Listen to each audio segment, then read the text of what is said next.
Your number one job is to be who you truly are and to serve the world in that way. You being who you truly are, who you were designed to be, is how God or life or spirit or source of the universe serves life through you. And we're all here to serve. We're all here to play our part. When you look at nature, looking out my window right now at some trees, when we look at nature, we see every bit of nature perfectly plays its role. And it doesn't only play its role for itself. It's playing its role for all of life. So the trees outside my window right now, those trees convert carbon dioxide into oxygen for us to breathe. They give homes for animals. When they die and they fall in the forest, right, their body decomposes. It feeds the soil to create an abundant landscape for more life, so on and so forth. Life and everything in it is here to serve more life. And in service, like being what it truly is, that tree being what it truly is, it's given everything it needs to thrive. We are the same way. We are here to serve. And to the degree we serve, to the degree we give to life as who we truly are, we receive. That's the give and exchange. And I'm not saying you always have to be giving of your time and your energy of money in order to receive what you need. I don't mean that. What I mean is we are in a reciprocal relationship with life. And it's my experience that the more we give of who we truly are, like the more authentic we are as who we are, and we share that with the world, the more richly we receive.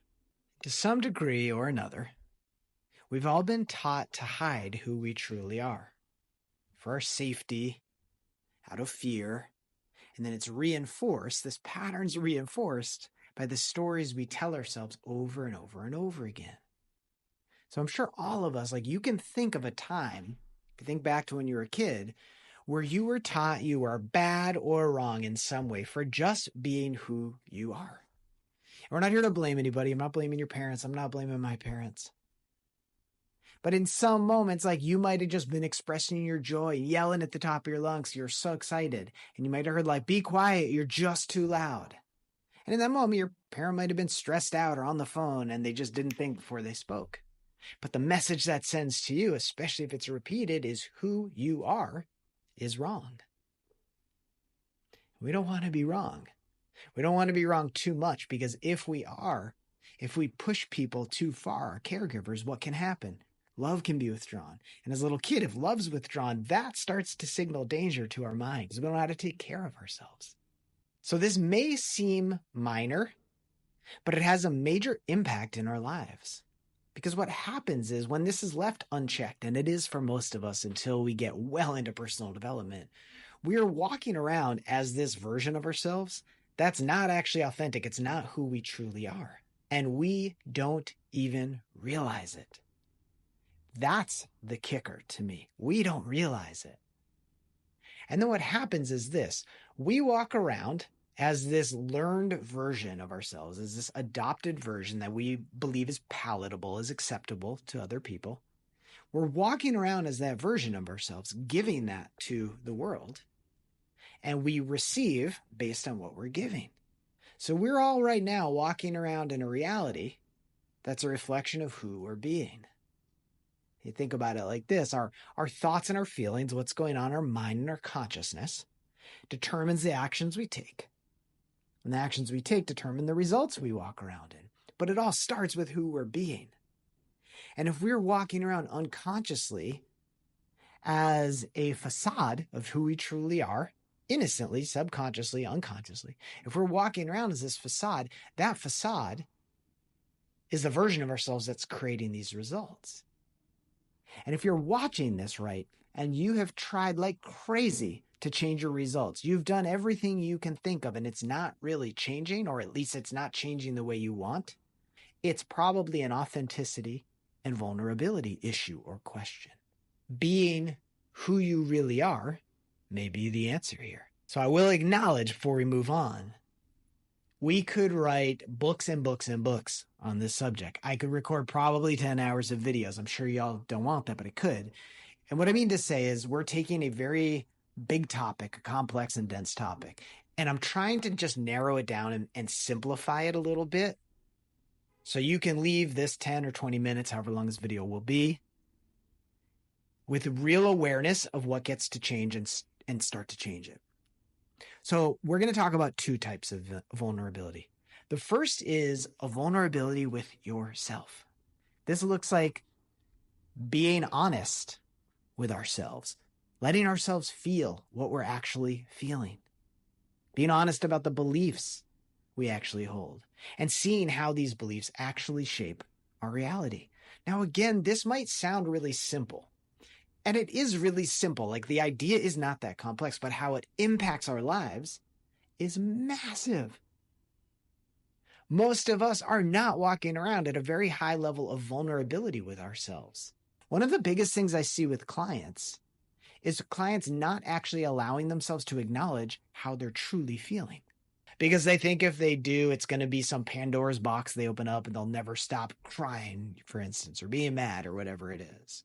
Or it's uncomfortable to acknowledge the particular feeling they're having or emotion they're having because they were taught to have that emotion is wrong. So to even acknowledge it makes them wrong.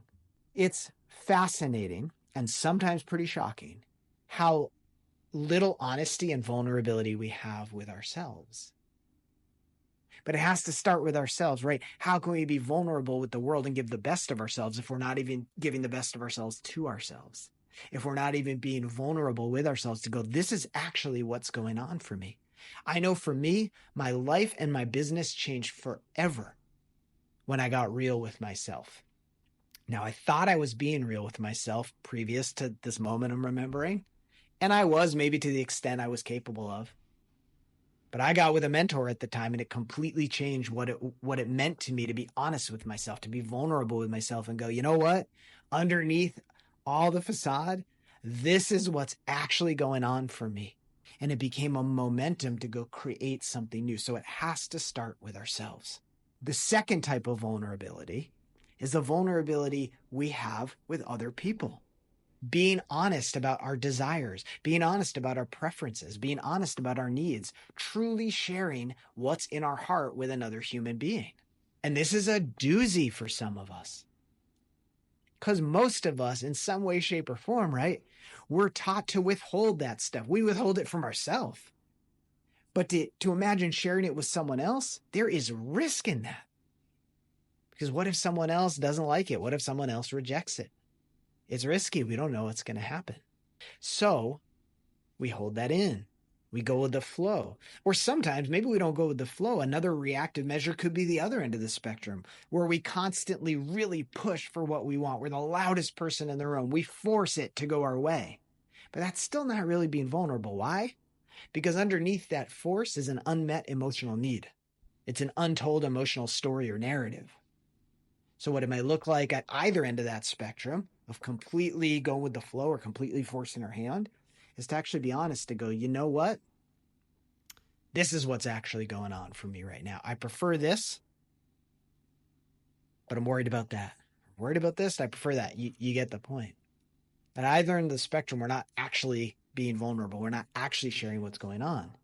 And when we're not, we don't really get our needs met. Because even at the force level, if you force things to go your way, you might get the tangible result you're looking for. It will largely be devoid of the emotional quality you want. So you might get the thing, but your emotional needs not getting met, which isn't what any of us is actually looking for. So vulnerability begins with ourselves, being honest with ourselves about what we're thinking, feeling, believing, and how it impacts our reality. The second is being honest with others, being vulnerable with others. So we can go, this is what I would like. This is what I want. Are you available to give me that? Can we collaborate in this way? Life is collaborative, right? Life is interactive. So if we're not being vulnerable with others about what's going on, what our needs are, what our desires are, we don't get to interface in the way we're really designed to. So vulnerability is risky. It takes courage. All of us in our own ways have built a life to a certain extent on not being as vulnerable as we could be. We manage that vulnerability dial to stay in the comfort zone, to stay in the safety of what's predictable. It's risky to turn that dial up, to actually start being vulnerable with ourselves and then to start being vulnerable with everybody. We don't know what's going to happen. And I'm going to put a little caveat in here, okay? Because sometimes when I talk about this topic, People assume that when I'm talking about being vulnerable with other people and open with other people, it means just you share everything going on for you and you have no filter. That's so not what I mean. And I do not recommend that for a variety of reasons. Be discerning who you're vulnerable with. Make sure they're available. Make sure they can hold your heart in a beautiful way.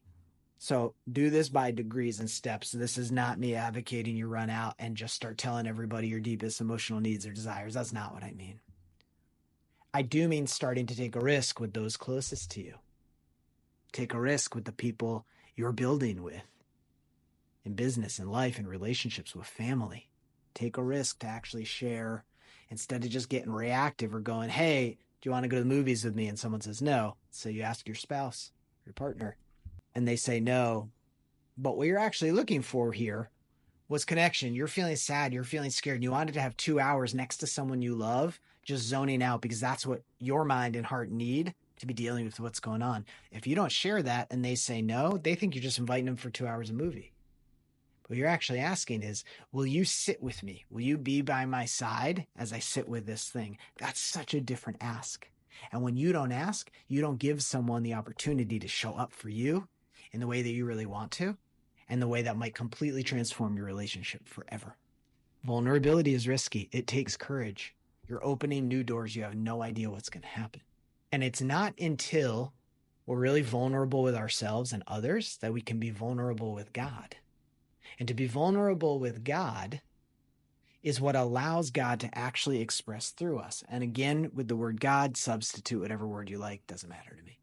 But we're all here to let that creative intelligence, that higher intelligence, express through us, to create an amazing life and business for ourselves, and also to serve others at the highest level. That's beyond what our ego can do. It's beyond what the little I can do. We want to give this over to a higher force that can bless all of us in these different ways. But we can't do that unless we really start being vulnerable. Vulnerability opens that door of communication. Why? Because when we give our lives and our service to God, to the universe, to source, and go, use me at a higher level of service, it's going to ask us to go so far outside of our comfort zone, to go so far past what we've ever done before. So if we're not being vulnerable with ourselves, others, and God, what then happens is the emotional stuff that comes up for us when we are challenged to go further, it just gets buried. And then what happens is you'll have an opportunity to go be, do, or have whatever you want, to go serve at a higher level.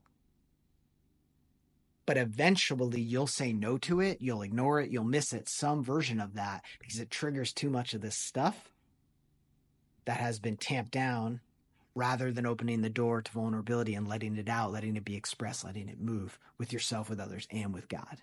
And allowing God to express through us in this way that I'm suggesting, that is opened by vulnerability, by authenticity, by honesty, by all these beautiful things.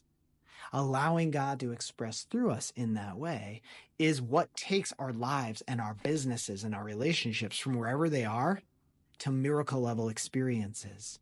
That's not us as a human creating that. That's not our ego creating that. That's allowing life with a capital L to express through us. Vulnerability is what opens the door to that. Taking the risk to be vulnerable, having the courage to be vulnerable is what opens the door to that. So you see how this goes. It's an intricate and beautiful game of dominoes, where if you can knock that one domino down first, you have no idea what's about to happen in the best of ways. And lastly, I would say this. Vulnerability gives you and everyone you love and interact with the opportunity to show up at a higher level. When you're vulnerable with yourself and you go, here's what I'm scared of, here's what I'm excited about, here's what's really going on inside me, you have a higher awareness about it. And when you have a higher awareness, you won't use it to stop or to slow down. You no longer have that fuel for self-sabotage because the light has been shined in. It's no longer hiding in a dark corner somewhere. When you have vulnerability with others, when you share your heart with others, with discernment, of course, you allow them to step up. You allow them to serve at a higher level. They're no longer fumbling around in the dark in relationship with you, trying to figure out what it is you need, what it is you want. It gives them an opportunity to say no, certainly, but also to say yes. One of the reasons most people refuse to be vulnerable with other people that they're close to is they don't want to be rejected. They don't want to hear no. They don't want to look stupid by asking for this vulnerable thing and not getting it. And I get the risk in that. But when you don't share, you're also shutting the door to having someone say, yes, I see you. I love you. I want to show up in that way. So you're putting a ceiling on where that relationship can go. And we all want our relationships to grow and flourish. Vulnerability is the key that opens all of these doors. And when these doors start opening, again, what you're ultimately doing is opening the door to God, to Source, to allowing your life to be this fuller expression, allowing your life to be what it was designed to be, like anything in nature, to serve all of life at the highest level. And when you serve in that way, you receive in ways you cannot even comprehend.